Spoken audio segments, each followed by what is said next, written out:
Welcome to the Parsha Perspective. Each week, we will delve deep in a weekly Torah portion to find a practical and insightful way to enhance your daily life.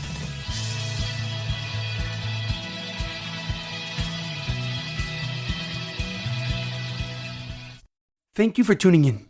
My name is Rabbi Shalom Yamini, and each week we will look into the weekly Torah portion to find practical and insightful ways to enhance your daily life. This week's Parsha Perspective is in honor of the Refuah Shlema, the complete and speedy recovery of HaRav Amitai ben Shoshanna, Leah Mintche bas Gittel, Aban ben Naomi, and Shaul ben Berta. This week's Parsha Perspective is in loving memory of Edward Ben Efraim, Shlomo Ben Edward, and Yirachmiel Daniel Ben Gedalia. May their souls be uplifted and their memories a blessing. This week's Torah portion is Parsha Acharei Mos, the lesson of Azazel. Our Parsha begins following the death of Aaron's two sons, Nadav and Avihu. They died because they spontaneously entered the Kodesh Hakedshim, the Holies of Holies, by themselves. Hashem commanded Moshe to tell Aaron and his two remaining sons never to enter the Holies of Holies at will, because they will share the same consequences as Nadav and Avihu. Only Aaron, the high priest, and all future high priests can enter the Holies of Holies on the year's holiest day, Yom Kippur. The Torah then explains the elaborate service of the Kohen Gadol of the high priest on Yom Kippur. Amongst the many rituals, he was to bring an incense offering, the Ketores, in the Kodesh Hakedshim, the Holies of Holies, and he was to draw lots for the fate of two identical goats. One goat, the first goat, was labeled La Hashem, for God, and was sacrificed on the Mizbeach, on the altar, and completely burnt. The second goat was labeled Azazel and was led by a specific Kohen to a cliff and pushed off. The Kohen who dealt with the goat for Azazel would need to immerse himself and his clothes in a mikvah, in a body of water, before entering the Beis HaMikdash once again. However, a question comes to mind. The term Azazel is found nowhere else in the Torah and does not have an actual translation.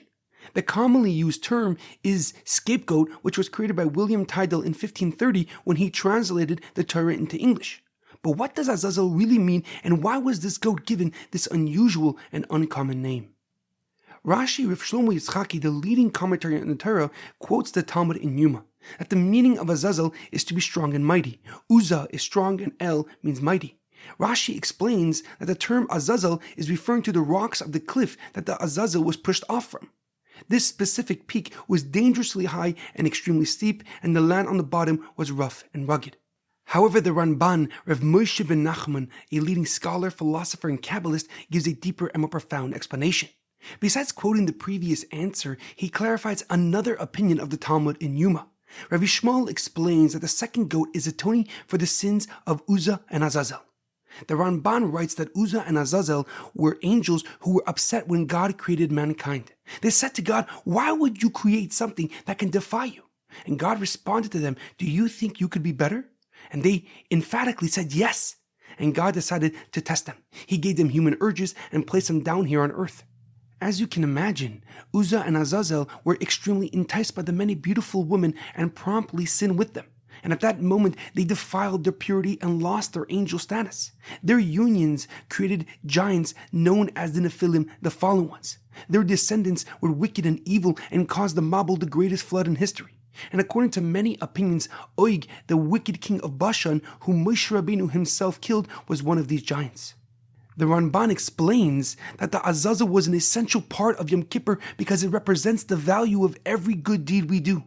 Since we are naturally predisposed to do anything to feel good in the moment and to make ourselves better than the other, every single mitzvah matters because it demonstrates our neshama, our godly soul, overpowering our instinct for the sake of God.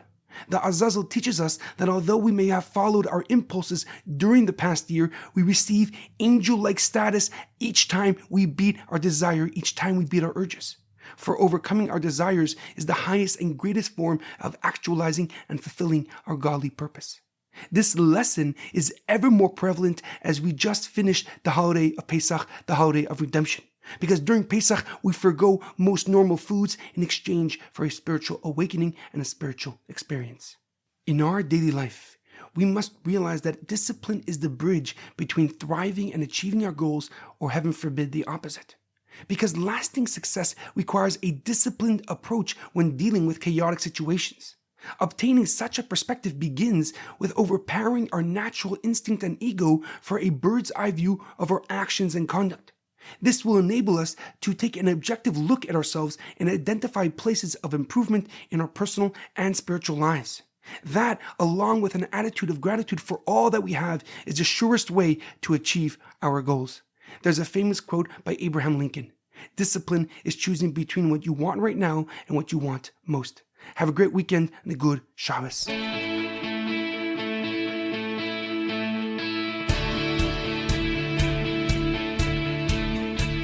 Thank you for tuning in to the Parsha Perspective. Check out our website, theparshaperspective.com. Send thoughts and comments to theparshaperspective@gmail.com. Till next time, thanks for listening.